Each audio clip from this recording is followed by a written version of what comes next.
Hello guys, welcome to our channel. Guys, आज हम सीखने वाला बहुत ही बेहतरीन ट्रिक। आज हम एक्सेल में 10 लाख से अब डेटा को एनालाइज करेंगे। जी हाँ, बिल्कुल आपने सही सुना, 10 लाख से ऊपर का डेटा। जैसा कि आप सबको पता है कि एक्सेल में 10 लाख से अब डेटा को हम इंपोर्ट नहीं कर सकते, लेकिन आज हम एक्सेल में ही करीब 16 लाख का डेटा को एनालाइज करके देखेंगे कि कैसे हम 10 लाख से ऊपर के डेटा को एनालाइज करने वाले हैं। तो ये है हमारा सेल्स डेटा जो कि नोटपैड में है। इसमें है हमारे पास order date, product ID, store ID and sales quantity. ये है हमारा सेल्स डेटा।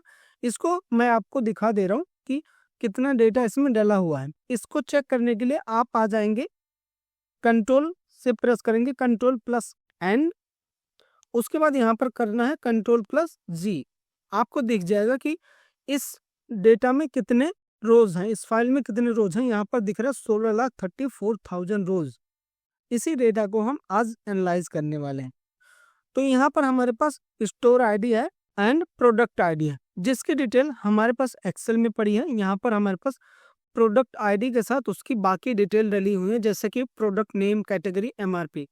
सेम दूसरी सीट है हमारे पास जिसमें स्टोर का डिटेल पड़ा हुआ है। स्टोर नेम क्या है, लोकेशन क्या है, वो किस रीजन में है और उसका मैनेजर कौन है।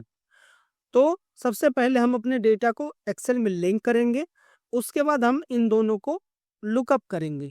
Basically V lookup and x lookup नहीं यूज करेंगे, हम दूसरा मेथड यूज करने वाले हैं जो कि आपने मेरे पिछले वीडियो में देखा था। अगर आपने वो वीडियो नहीं देखा है तो मैं उसका लिंक इसके डिस्क्रिप्शन बॉक्स में दे दूंगा, आप वो वीडियो जरूर देखें। तो सबसे पहले अपने सेल्स डेटा को एक्सेल में लिंक करने के लिए हमें डेटा के टैब पे जाना है। यहाँ पर हमें मिलेगा गेट एंड ट्रांसफॉर्म, हो सकता है गेट एंड ट्रांसफॉर्म डेटा लिखा हो, तो दोनों सेम है। उसके बाद यहाँ पर न्यू क्वेरी पर क्लिक करना है, फ्रॉम फाइल में जाना है। यहाँ पर हमें दिखेगा फ्रॉम टेक्स्ट, इस पर हमें क्लिक करना है। अगर आपकी फाइल CSV है तो आप CSV वाले ऑप्शन को सेलेक्ट करें। यहाँ पर हमें वो फाइल मिल जाएगी, आपने उस पाथ पे चले जाना है जहाँ पर आपका वो सेल्स का डेटा डला हुआ है। तो मैं आ चुका हूँ, इस फाइल को सेलेक्ट करेंगे एंड यहाँ से इंपोर्ट वाले बटन पर क्लिक करेंगे।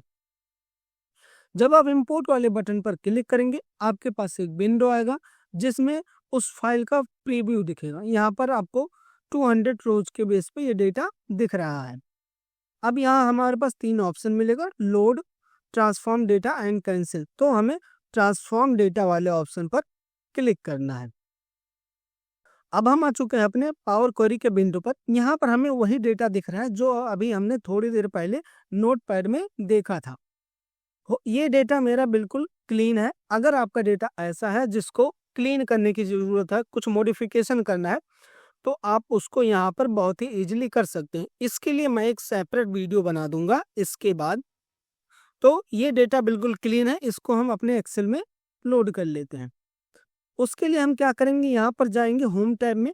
यहाँ पर हमें दिखेगा क्लोज एंड लोड, इसके नीचे वाले एरो पर क्लिक करेंगे। यहाँ पर हमें 2 ऑप्शन दिखेगा, क्लोज एंड लोड। सेकंड वाला दिखेगा हमें close and load to, second वाले पर हमें क्लिक करना है। जैसे हम इस पर क्लिक करेंगे हम फिर से आ जाएंगे अपनी एक्सेल फाइल में। यहाँ पर मेरे एक्सेल में 2 ऑप्शन दिख रहा है, हो सकता है आपके एक्सेल में 3-4 ऑप्शन दिखे। तो आपको क्या करना है, ओनली क्रिएट कनेक्शन वाले ऑप्शन पर क्लिक करना है एंड यहाँ नीचे आ जाना है। यहाँ पर दिखेगा add this data to the data model, इस पर भी हमें टिक कर देना है। उसके बाद यहाँ पर लोड पर क्लिक कर देना है। जैसे आप इस पर क्लिक करेंगे तो आपको यहाँ राइट साइड में दिख जाएगा कि कितने रोज लोड हुए हैं आपके इस डेटा में। यहाँ पर डेटा लोड हो चुका है जो कि 16,34,000 डेटा लोड हो चुका है। तो ये आ गया हमारा सेल्स का डेटा। अब हमें जो मैच करना है बेसिकली प्रोडक्ट नेम के साथ या फिर स्टोर डिटेल को मैच करना है। उसके लिए हम क्या करेंगे, सबसे पहले अपने प्रोडक्ट वाले पर चलते हैं। यहाँ पर इसको हमें टेबल में कन्वर्ट करना है। सबसे पहले टेबल में कन्वर्ट करने के लिए अपने कीबोर्ड से प्रेस करेंगे कंट्रोल T और यहाँ से कर देंगे ओके। ओके करने से पहले इस चीज को आपको ध्यान रखना है कि माय टेबल हैज हेडर यहाँ पर टिक हो, इसको ओके कर देंगे। ओके करने के बाद आपको यहाँ पर दिखेगा टेबल नेम, इसको आपको चेंज करके लिख देना है प्रोडक्ट डिटेल। सेम हमें स्टोर डिटेल के साथ करना है, कंट्रोल टी प्रेस करेंगे, टेबल में कन्वर्ट करने के लिए एंड यहाँ से करेंगे ओके। यहाँ पर हमें लिख देना है इसका नेम चेंज करके स्टोर डिटेल। अब हमने दोनों डेटा को टेबल में कन्वर्ट कर लिया है। अब यहाँ पर क्लिक करेंगे अपने टेबल पे, यहाँ पर जाएंगे पावर पिवट पे। अगर ये ऑप्शन आपके एक्सेल में नहीं दिख रहा है तो उसको कैसे ऐड करते हैं, चलिए मैं सबसे पहले आपको वो बता देता हूँ। इसके लिए हम जाएंगे अपने फाइल के ऑप्शन पर, यहाँ पर हमें मिलेगा मोर के नीचे आपको मिलेगा ऑप्शन, ऑप्शन पर हमें क्लिक करना है, यहाँ पर जाना है एडिंस पे। एडिंस में आने के बाद यहाँ पर आपको नीचे दिखे मैनेज, यहाँ पर आपको ड्रैग डाउन पर क्लिक करना है, यहाँ पर दिखेगा कॉम एड इंस, इस पर क्लिक करना है। गो वाले बटन पर क्लिक करेंगे, यहाँ पर आपको दिख जाएगा पावर पिवट, इस पर आपको टिक करके ओके कर लेना है। उसके बाद आपके टैब में पावर पिवट का टैब आ जाएगा। तो अब हमारे पास पावर पिवट का टैब आ चुका है। उसके बाद अब हम क्या करेंगे, यहाँ पर अपने टेबल पर क्लिक करेंगे, पावर पिवट के टैब पे जाएंगे, यहाँ पर हमें मिलेगा option add to data model, इस पर हम क्लिक करेंगे और इस डेटा को अपने पावर पिवट के डेटा मॉडल में ऐड कर लेंगे। यहाँ पर आपको दिख रहा है सेल्स डेटा पहले से यहाँ पर अवेलेबल है, जो कि हमने पहले ही लोड कर लिया है। प्रोडक्ट डिटेल आ गया है, सेम इसको मिनिमाइज करेंगे यहाँ से और स्टोर डिटेल वाले को भी हम यहाँ से ऐड टू डेटा मॉडल कर लेंगे। यहाँ पर अब हमारे पास तीनों डेटा आ चुका है, सेल्स का आ गया है, प्रोडक्ट डिटेल आ गया है और स्टोर डिटेल का डेटा आ चुका है। अब यहाँ पर हम जाएंगे अपने होम टैब में, यहाँ पर हमें मिलेगा डायग्राम व्यू।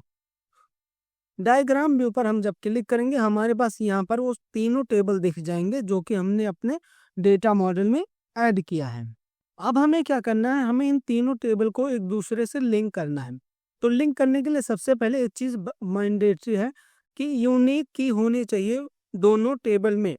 जैसे कि अगर हम बात करें सेल्स वाले में तो यहाँ पर प्रोडक्ट आईडी है, स्टोर आईडी है। यहाँ पर प्रोडक्ट डिटेल वाले टेबल में आते हैं तो यहाँ पर हमें प्रोडक्ट आईडी मिल जाएगा। स्टोर डिटेल में आते हैं तो यहाँ पर हमें मिल जाएगा स्टोर डिटेल।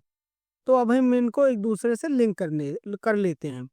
लिंक करने के लिए क्या करेंगे, अपने यहाँ प्रोडक्ट डिटेल से जाएंगे, राइट क्लिक करके बटन दबाएंगे और यहाँ से इसको से ड्रैग कर देंगे। अब ये टेबल लिंक हो गया। स्टोर आईडी से लिंक करने के लिए यहाँ पर इसको करेंगे ऐसे और यहाँ पर स्टोर टेबल में आके इसको क्लिक कर देंगे। तो ये टेबल एक दूसरे से लिंक हो चुके हैं। अब ये हमारा जो हम एक्सेल में वी लुकअप या एक्स लुकअप लगाते हैं उस तरीके का डेटा हमारा कंप्लीट हो चुका है। अब हम यहाँ पर क्लिक करेंगे, पिवट टेबल दिख रहा है हमें, इस पर हम क्लिक करेंगे और हम आ जाएंगे अपने एक्सेल फाइल में। अब यहाँ पर हमें न्यू वर्कशीट पे पिवट टेबल बनाना है तो उसके बाद यहाँ से हम कर देंगे ओके। अब हमारा पिवट टेबल एक्सेल में बन चुका है। यहाँ पर अगर आप ध्यान दें, यहाँ पर आपको तीनों टेबल दिख रहे हैं जो कि अभी हमने तीनों को लिंक किया है, product detail, sales data and store detail.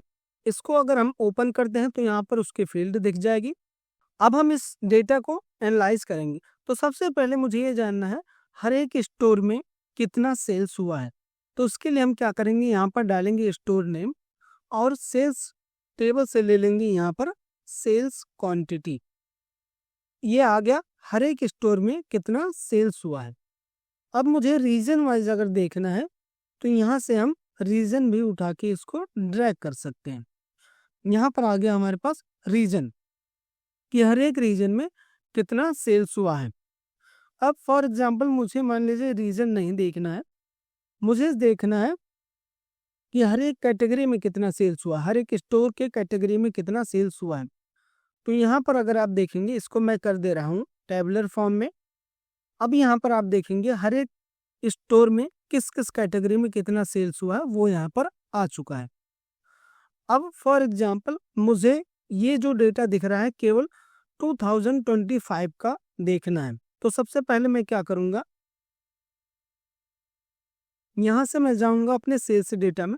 लेकिन अगर आप यहाँ पर देखेंगे बस आपको ऑर्डर डेट दिख रहा है, तो सबसे पहले इसको ईयर मंथ में सेपरेट करने के लिए एक बार के लिए हम इस डेटा को अपने रो वाले डेटा में डालना होगा। उसके बाद ये खुद ही सेपरेट हो जाएगा अलग अलग कॉलम में। अब यहाँ से हम ईयर को डाल देंगे फिल्टर में एंड यहाँ से बाकी चीज़ों को हम रिमूव कर देंगे। अब यहाँ पर हमें मिल जाएगा ईयर एंड यहाँ से हम इसको कर लेंगे सेलेक्ट। मुझे 2025 का चाहिए, यहाँ से 25 सेलेक्ट करके इसको हम कर देंगे ओके। तो इस तरीके से हमने 2025 का डेटा निकाल लिया है। अब इसको जिस भी कैटेगरी में हम इसको एनालाइज करना है उस तरीके से हम इसको एनालाइज करेंगे। मान लीजिए मुझे स्टोर मैनेजर वाइज देखना है तो ये आ गया।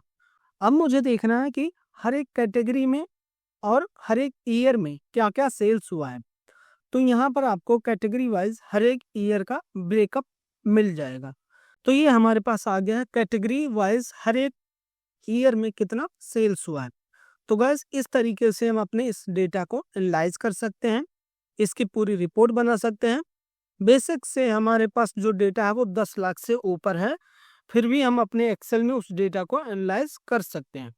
तो गाइस कैसा लगा ये वीडियो आपको, आप हमें कमेंट करके ज़रूर बताएं। अगर कोई भी डाउट है आप हमें कमेंट करके पूछ सकते हैं। और ऐसे ही इंटरेस्टिंग वीडियो देखने के लिए इस चैनल को ज़रूर सब्सक्राइब करें एंड अपने दोस्तों के साथ शेयर करना बिल्कुल ना भूलें। Thank you.